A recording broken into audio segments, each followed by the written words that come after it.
436 விடியல் பார்வைகள் டிவிகே அரசின் இந்த திட்டங்கள் தமிழகத்தை எப்படி மாத்த போகுதுன்னு பாத்தீங்கன்னா, அதாவது வெற்றி தமிழகம் இந்த விஷன் டாக்குமெண்ட்ல கவனிக்க வேண்டிய சில முக்கியமான விஷயங்கள்.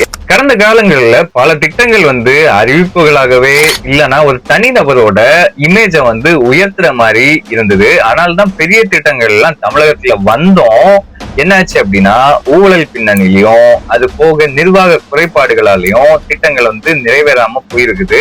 ஆனா இப்போ டிவிகே அரசு கொண்டு வந்திருக்கிற இந்த வெற்றி தமிழகம் விஷன் டாக்குமெண்ட் சாதாரணமான அறிவிப்பு மட்டும் கிடையாது. இது ஒரு லீகல் ப்ளூ பிரிண்டா தான் சொல்ல முடியும். நம்ம அறம் பொருள் இன்பம்னு 10 தூண்களை அடிப்படையா வச்சு 35 துறைகளுக்கு தனித்தனி இலக்க நிர்ணயிச்சிருக்காங்க.